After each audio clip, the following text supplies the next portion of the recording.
दोस्तों next question देखते हैं। Women empowerment in India needs gender budgeting. Women empower अगर करना है तो क्या चाहिए हमें फ्रेंड? Gender budgeting. हमने गवर्नमेंट बजटिंग पढ़ा था, उसमें जेंडर बजटिंग के बारे में बात किया गया था। क्यों? कि यूपीएससी में पहले एक क्वेश्चन पूछा गया है। तो अगर आपको वुमेन एम्पावरमेंट करना है इंडिया में तो जेंडर बजटिंग की रिक्वायरमेंट है। What are the requirement and status of gender budgeting in Indian context. अब हमें यहाँ पे क्या समझाना है कि रिक्वायरमेंट्स क्या है। रिक्वायरमेंट्स क्या है? अगर आपको जेंडर बजटिंग इंडिया में लाना है तो क्या चीज़ों की ज़रूरत पड़ेगी, आपकी रिक्वायरमेंट क्या है। And status of gender budgeting, अभी एट प्रेजेंट हमारे इंडिया में स्टेटस क्या है जेंडर बजटिंग का? स्टेटस क्या है, यानी कि कहाँ कहाँ कितना जेंडर बजटिंग यहाँ पे ध्यान में रखा गया है। कहीं पे कोई गवर्नमेंट की स्कीम है, कोई बजट है, उसमें कोई जेंडर को ध्यान में रखा गया है कि नहीं, तो ये सब हमें देखना है। ठीक है फ्रेंड, तो हम यहाँ पे इस क्वेश्चन को कैसे, सबसे पहले तो हम जेंडर बजटिंग क्या है वो समझा सकते हैं। फिर हम क्या समझा सकते हैं कि वुमेन एम्पावरमेंट करने के लिए जेंडर बजटिंग क्यों जरूरी है, वो हम समझा सकते हैं। फिर आगे क्या समझाना है कि जेंडर बजटिंग की रिक्वायरमेंट क्या है, एंड स्टेटस हम बाद में समझाएंगे और कंक्लूजन देंगे, या वे फॉरवर्ड के बाद कंक्लूजन दे सकते हैं। ठीक है, सबसे पहले हम जेंडर बजटिंग को और वुमेन एम्पावरमेंट को साथ में एक कंबाइन करके समझाते हैं यहाँ पे। ठीक है, gender budgeting is a physical policy approach. ये कैसा अप्रोच है? फिजिकल पॉलिसी वाला अप्रोच है। फिजिकल पॉलिसी यानी कि यहाँ पे गवर्नमेंट बजट वगैरह को ध्यान में रखती है। ठीक है, physical policy approach that integrates gender perspective into budgetary process. हमने जो आगे देखा ना आर्टिकल 112 में, जो हर साल जो 112 में बजट प्रस्तुत किया जाता है, तो उस जो बजट बनता है ना, उसमें खास यहाँ पे ध्यान में रखा जाता है। क्या ध्यान में रखा जाता है फ्रेंड? जेंडर पर्सपेक्टिव को ध्यान में रखा जाता है। हमारा जो बजटरी प्रोसेस पूरा होता है, उस बजटरी प्रोसेस में जेंडर पर्सपेक्टिव को ध्यान में रखा जाता है। Into budgetary process is ensuring resource address woman need. और इसमें खास इंश्योर किया जाता है कि जो रिसोर्स गवर्नमेंट प्रोवाइड कर रही है जो बजट के थ्रू, उसमें वुमन की नीड्स को एड्रेस किया जाए। अगर वुमन को कहीं एम्प्लॉयमेंट की ज़रूरत है, उसको एम्प्लॉयमेंट प्रोवाइड किया जा सके। अगर वुमन को कहीं पे पेड की ज़रूरत है तो उसको पेड किया दिया जा सके। अगर वुमन को हेल्थ की ज़रूरत है तो हेल्थ की नीड्स उनकी पूरी की जा सके। एजुकेशन की नीड है तो एजुकेशन। तो ये सब रिसोर्सेज है, वो वुमन की नीड को एड्रेस करने चाहिए, उस कंटेक्स्ट को ध्यान में रखा जाना चाहिए। और प्रमोट जेंडर इक्वालिटी, जो सस्टेनेबल डेवलपमेंट गोल है SDG 5। ठीक है, SDG 5 को प्रमोट किया जाना चाहिए, SDG 5 को। तो इस प्रोसेस को पूरा क्या बोलते हैं फ्रेंड? जेंडर बजटिंग बोलते हैं। In India ministry of women and child development introduce gender budgeting 2005। अब ये जेंडर बजटिंग की फ्रेंड बात की गई, तो ये शुरुआत से तो जेंडर बजटिंग था नहीं। ये जेंडर बजटिंग आया कब? तो ministry of women and child development है ना, उन्होंने 2005 में पहली बार ये जेंडर बजटिंग को एड्रेस किया फ्रेंड, इंट्रोड्यूस किया इन्होंने। और ये इंट्रोड्यूस क्यों किया गया? तो फ्रेंड ऑब्वियसली बात है, वुमेन एंड चाइल्ड डेवलपमेंट किन के लिए काम करेगी? तो वुमेन के इश्यू के लिए। तो वुमेन के इश्यू को एड्रेस करने के लिए इन्होंने जेंडर बजट को एड्रेस किया गया। ठीक है, इन्होंने इंट्रोड्यूस किया। अब हमें क्या समझना है? जेंडर बजटिंग की रिक्वायरमेंट क्या है friend? Requirement for effective gender budgeting. Effective gender budgeting अगर बनाना है तो उनके लिए रिक्वायरमेंट क्या होगी फ्रेंड? अगर आप यहाँ पे वुमेन एम्पावरमेंट करना है तो अगर जेंडर बजटिंग को ध्यान में रखेंगे, और gender budgeting obviously friend women के इश्यू को एड्रेस किया जाएगा। अगर वुमेन के इश्यू एड्रेस हुए तो वुमेन एम्पावरमेंट तो होना ही है। ठीक है, ये हमने समझ लिया। अब ये जब जेंडर बजटिंग बना रहे तो उसमें कौन सी चीज़ें हम रखेंगे, कौन सी चीज़ों पर ध्यान रखेंगे ताकि ये जेंडर बजटिंग कैसा हो फ्रेंड? इफेक्टिव हो। ठीक है, जेंडर बजटिंग को इफेक्टिव बनाने के लिए रिक्वायरमेंट यहाँ पे क्या है वो हमें देखना है। Capacity building for official. एक तो पहले के जेंडर बजटिंग बना रहे उनमें ऑफिशियल में कैपेसिटी बिल्डिंग होना चाहिए। दूसरा, डेटा कलेक्शन एंड एनालिसिस करना पड़ेगा। तीसरा, स्टेक होल्डर इन्वॉल्व करना पड़ेगा। चौथा, policy integration and then monitoring and evolution. हम थोड़ा इन सब पॉइंट को डिटेल में समझते हैं। कैपेसिटी बिल्डिंग फॉर ऑफिशियल यानी कि जो लोग काम करें इन पॉलिसी जेंडर बजटिंग के पीछे, तो उनकी अंदर कैपेसिटी बिल्डिंग, क्योंकि अगर उनके अंदर वो कैपेसिटी नहीं है, एजुकेशन नहीं है, ट्रेनिंग नहीं है, वो समझते नहीं है चीज़ों को ज़्यादा सही से, जेंडर सेंसिटिव नहीं है, तो पॉलिसी सही से कभी बन नहीं सकती। ठीक है, training government official on gender sensitive budgeting. Gender sensitive budget के लिए गवर्नमेंट ऑफिशियल जितने भी काम करते उनको क्या करना है फ्रेंड? ट्रेन करना है। उनकी ट्रेनिंग जरूरी है to ensure that they understand the implication of budget decision woman, ताकि वो समझ सके कि बजट में पर्टिकुलरली जेंडर बजटिंग को क्यों अलग से रखा गया है। ठीक है, वो उनकी नीड समझ सके, तो इसीलिए कैपेसिटी बिल्डिंग करवाना जरूरी है। Then data collection and analysis, robust data collection on gender disparity is crucial for inform decision making. अगर आपको सही डिसीजन लेना है ना, अगर सही डिसीजन लेना है कुछ भी जेंडर बजटिंग में, तो उसके लिए सही डेटा आपके पास होना चाहिए कि यहाँ पे कितना इंडिया में कितनी वुमेन के साथ में क्राइम हो रहा है, कितना वुमेन एजुकेटेड है, लिटरेसी कितनी, कितना हेल्थ है, कितने एनेमिक पेशेंट है, कितने स्टंटिंग है, कितने अंडर 5 में बच्चे जो छोटी छोटी बच्चियाँ वो एक्सपायर हो जाती है, कितना चाइल्ड मैरिज हो रहा है।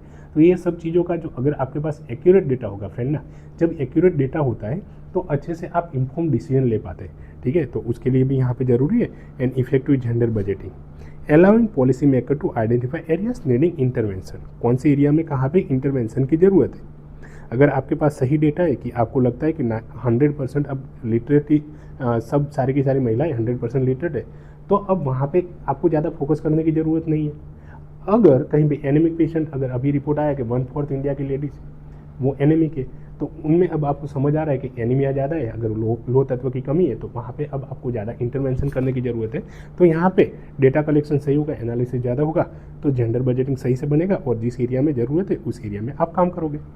Stake holder involvement, involving women's groups and civil society organization, जो इस एरिया में काम कर रही है इन सबको भी इन्वॉल्व करना पड़ेगा, तो इफेक्टिव जेंडर बजटिंग बन सकता है। तो बजट प्रोसेस में वुमेन ग्रुप को और सिविल सोसाइटी ऑर्गेनाइजेशन को सबको इन्वॉल्व करने की जरूरत है, ताकि ज़्यादा से ज़्यादा वो अकाउंटेबिलिटी ला सके और ensure that the need of women are prioritize, और वुमेन की नीड है उसको प्रायोरिटी पे रखा जा सके। Policy integration, integrating gender perspective into policy area, जो भी पॉलिसी बन रही है गवर्नमेंट की उसमें जेंडर पर्सपेक्टिव को ध्यान में रखें। अगर मनरेगा है तो सपोज बन रही है तो मनरेगा में ध्यान में रखा जाए कि सच में 50% महिलाओं उनको जॉब मिल रही है कि नहीं। डीबीटी है, डायरेक्ट बेनिफिट ट्रांसफ़र, ठीक है, उसमें महिलाएं उनका कितना अकाउंट बैंक में खुला है, तो ये सब चीज़ों को ध्यान में रखा जाना चाहिए पॉलिसी में, ठीक है फ्रेंड। इसीलिए पॉलिसी इंटीग्रेशन ध्यान में रखेंगे तो जेंडर बजटिंग इफेक्टिव रहेगा। Integrating gender perspective into all policy area में including education, health, employment, ensure holistic approach to women empowerment, और ताकि होलिस्टिक अप्रोच इस तरह का रहेगा अगर तो वुमेन एम्पावरमेंट सही से होगा। मॉनिटरिंग एंड इवोल्यूशन, अब ये सब पॉलिसी वगैरह बन रही है उसमें कुछ ऊपर देखने वाली एक ताकत भी होनी चाहिए, ठीक है, मॉनिटर करने के लिए, इवोल्यूशन करने के लिए। Establishing mechanism for promoting and evaluating the impact of gender budgeting initiative ensure accountability and allows for adjustment based on outcome के अकॉर्डिंगली हम क्या कर सके, डिसीजन ले सके, एडजस्टमेंट भी कर सकते हैं, ठीक है। तो ये रिक्वायरमेंट है फॉर इफेक्टिव जेंडर बजटिंग। अब हमने आगे क्या देखना था फ्रेंड, क्वेश्चन नेक्स्ट पूछा गया था उसी में, status of gender budgeting India, अभी क्या स्टेटस है जेंडर बजटिंग का। तो सबसे पहले तो 2005 में लाया गया था वुमेन एंड चाइल्ड डेवलपमेंट के, उसके बाद का स्टेटस देखना है। अब ये क्वेश्चन पहले पूछा गया था 2017-18 में शायद पूछा गया, तो ये डेटा इसमें हम, अगर आपके पास डेटा है तो अभी के टाइम के अकॉर्डिंगली आप डेटा इसमें लिख सकते हो, ठीक है friend. The national policy for empowerment of women, यहाँ पे मैंने ये इनके रिलेटेड स्टेटिस्टिक दिया गया है, ठीक है। National policy for empowerment of women 2001 emphasize gender budgeting as a strategy for women's empowerment. इन्होंने ये बोला था कि जेंडर बजटिंग जरूरी है, क्यों, वुमेन एम्पावरमेंट अगर आपको करवाना है सही में तो जेंडर बजटिंग लाना पड़ेगा। ये 2001 की बात की गई और हमारा जो जेंडर बजटिंग है 2005 में पहले आया। तो इस पर इन्होंने क्या कहा था कि जेंडर बजटिंग जरूरी है वुमेन एम्पावरमेंट के लिए, leading to increase budget allocation for women's program, ताकि क्या होगा कि अगर जेंडर बजटिंग बनाओगे तो ज़्यादा से ज़्यादा वुमेन प्रोग्राम के लिए बजट में एलोकेशन किया जाएगा। Recent budget indicate an upward trend in allocation for women specific programme.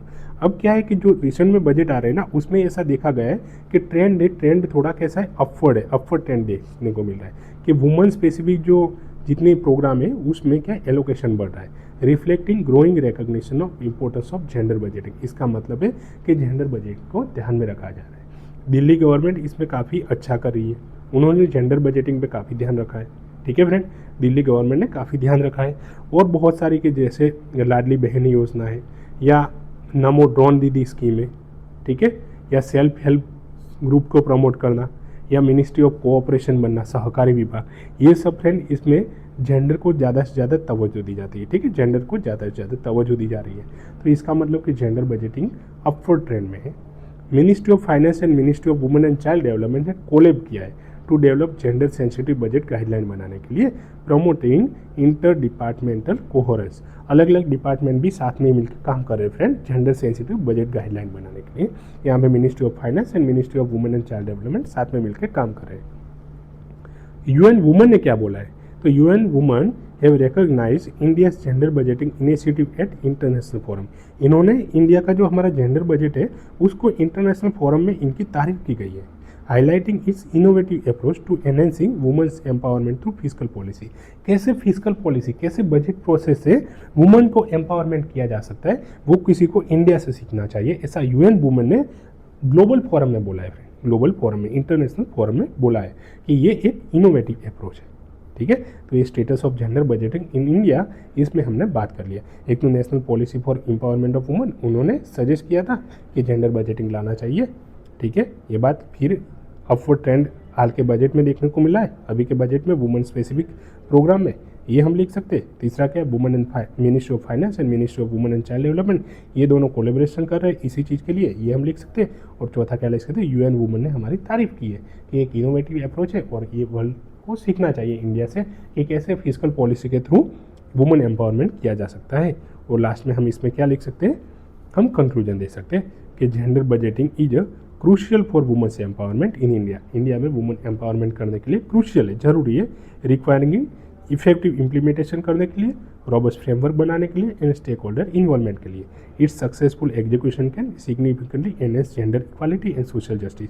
अगर जेंडर बजटिंग को सही से इंप्लीमेंट किया जा सकता है तो जेंडर इक्वालिटी आएगी, इसमें SDG 5 लिख सकते हो, और सोशल जस्टिस आएगा। सोशल जस्टिस आप इसमें DPSP को भी लिख सकते हैं। ठीक है, DPSP को भी इसमें लिख सकते हैं। ठीक है फ्रेंड, यहाँ पे ये क्वेश्चन